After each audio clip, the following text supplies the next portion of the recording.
Daddy how are you. जी बेटे, मैं बिल्कुल ठीक ठाक हूँ। आप कैसी हो? खैरियत से हो? हाँ जी डैडी, मैं बिल्कुल ठीक। डैडी आज आपसे थोड़ी सी बातचीत हो सकती है? थोड़ी नहीं, ज्यादा करो। ज़्यादा करें तो आप बस हमें ये बताएं कि आप इस मेडिकल फील्ड में आए कैसे, या आपने कैरियर कैसे परस्यू किया, ये आपका लक था या आपकी विश थी? मेरी विश तो नहीं थी, ये तो जी लक ही कर लो।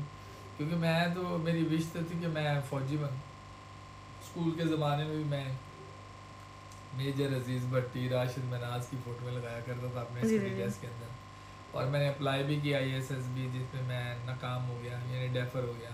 गुजरांवाला छावनी गया ISSB के लिए, फिर वहाँ नहीं हुआ तो फिर मैंने आई ट्राई, मैं स्ट्रगलिंग फेज पे रहा। मैंने तालीम आगे जारी रखी, फिर मैंने नेवी ज्वाइन की। नेवी में मुझे कमीशन नहीं मिला, नॉन कमीशन मिला। जो I don't want to be a non commission, मैं कमीशन में जाना चाह रहा था, तो नहीं मिला, तो मैंने नेवी क्विट कर दी।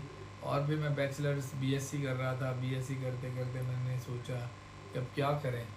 नेवी जब छोड़ी थी तो बहुत जी जिल्लत मिली थी, बहुत सारे लोग कहते थे ये आपको पता ही है ना कल्चर के, आपने छोड़ दिया, आपने ये कर दिया। फिर मैंने हॉस्पिटल ज्वाइन किया ट्रेनिंग के लिए। और उस ज़माने में मेरी बहन नर्स थी, तो मैंने उनसे मशवरा लिया। तो उस दौर में ना कि मैं मेडिकल टेक्नोलॉजी की ट्रेनिंग आई थी ऑपरेटिंग रूम की, तो वो मैंने कर ली। और जो जब मैंने कर ली तो उसके बाद मैंने फर्दर आगे कार्डिक परफ्यूजन साइंसेस की डिग्री की, परफ्यूजन यूनिट में चला गया। और उसके अंदर मैंने काफ़ी नाम बनाया, आपको पता। फिर मैं जी परफ्यूजन सोसाइटी भी रहा। फिर मैंने परफ्यूजन में paediatric surgery, cardiac surgery, lung transplant, heart transplant, फिर UK चला गया, वहाँ ट्रेनिंग की। तो फिर मेरी फील्ड मैंने मेहनत उसमें की, और मैं आज भी लीड जी। एजुकेशनिस्ट हूँ, परफ्यूजनिस्ट हूँ। तो डैडी हमने आपसे क्वेश्चन इसलिए पूछा था कि जैसे जो न्यू यंग जनरेशन है पाकिस्तान की, उनके इंटरमीडिएट के रिजल्ट्स आ गए हैं और एडमिशन ओपन हो चुके हुए जी हैं। बेटे।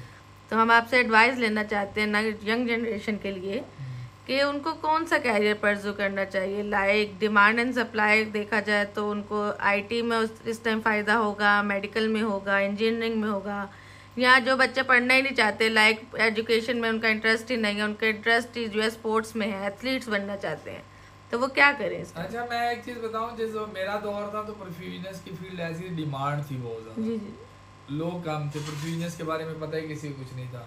उस वक्त डिमांड थी, सप्लाई कम थी। जी जी तो जी उस दौर में भी 96 98 की मैं बातें बता रहा हूँ, उस दौर में भी एक परफ्यूजनस सैलरी 50-50 हज़ार उठाता था। जी जी जी अब आपके इतने परफ्यूजनस बन गए हैं, सप्लाई बहुत है, डिमांड कम है। तो डिमांड सप्लाई की जो आपने बात की है, जी जी जी एक अलग चीज़ है।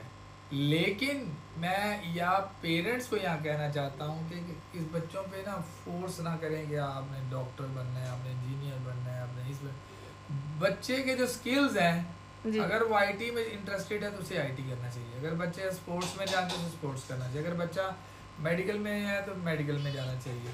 तो depend on the skills of the बच्चा, बच्चा क्या करना चाहता है।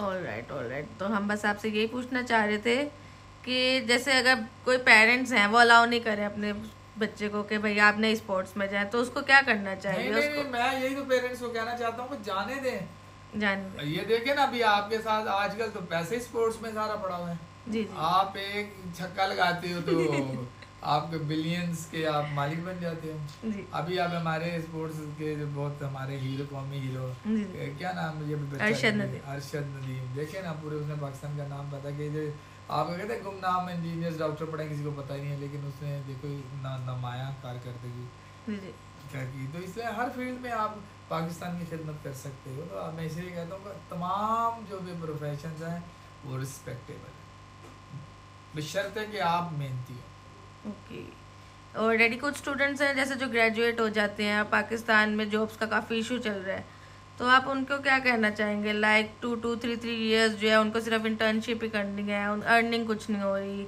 और वो मतलब बहुत डीमोटिवेट हो जाते हैं, और साथ के जो लोग हैं वो भी कहना शुरू कर देते हैं कि आप जो है इस फील्ड को चेंज कर लें, तो उनके रिलेटेड आप क्या कहेंगे?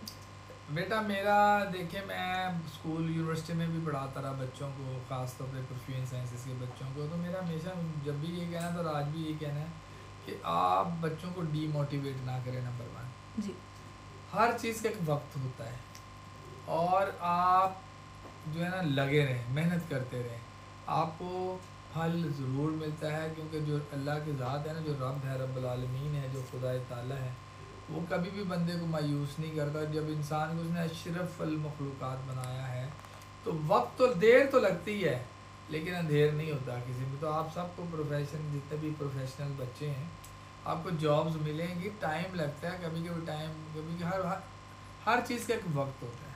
और आप जैसे तमाम बच्चे, आप पहले हमारे दौर में अगर प्रोफेशन में 4 ग्रेजुएट थे, आज 50 ग्रेजुएट हैं, तो जॉब की स्ट्रगलिंग फेस में ना, तो आपको स्ट्रगल जारी रखनी चाहिए, तालीम जारी रखनी चाहिए। मैं कभी भी बच्चों को मैं यूज़ नहीं करता, लेकिन हाँ यूनिवर्सिटीज़ को डिमांड एंड सप्लाई को देखते हुए देखना चाहिए।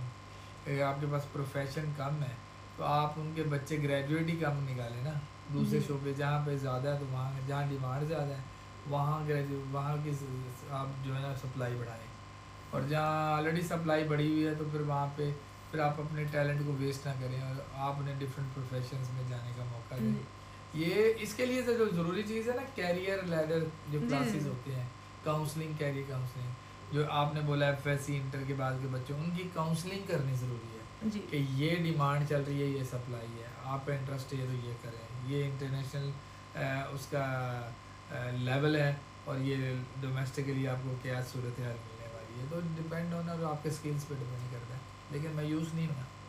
Okay,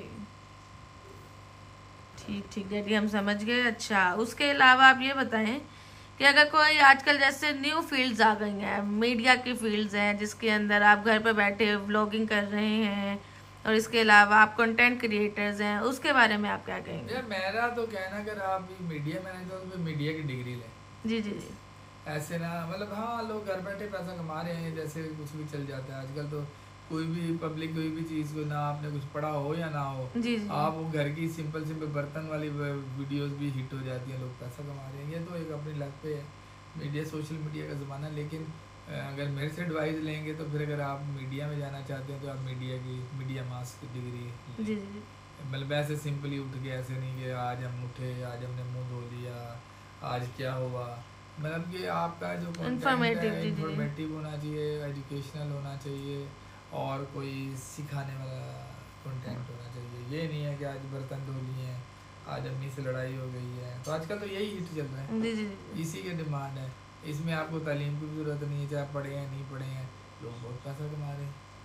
okay okay. अच्छा, तो डैडी आप ये बताएं कि आपके जो चारों बच्चे हैं वो मेडिकल में ही क्यों गए हैं? मतलब उन्होंने कोई और कैरियर क्यों नहीं परस्यू किया? बेटा मैंने उन्हें नहीं कहा था कि मेडिकल में, उनकी अपनी मर्जी है। मैंने तो चारों को आज़ाद छोड़ा था, वो जिस भी फील्ड में जाना चाहते। कम वक्त चारों मेडिकल में आ गए हैं तो अब खुश रहे, आ गए तो अच्छी बात है, करें, स्ट्रगल जारी रखें।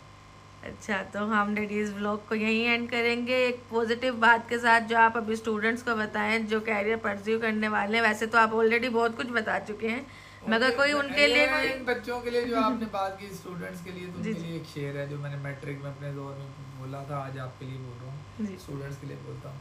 ऐसे रहा करो कि करें लोग आरज़ू, और ऐसा चलन चलो कि ज़माना मिसाल दे। थैंक यू, अल्लाह हाफ़िज़।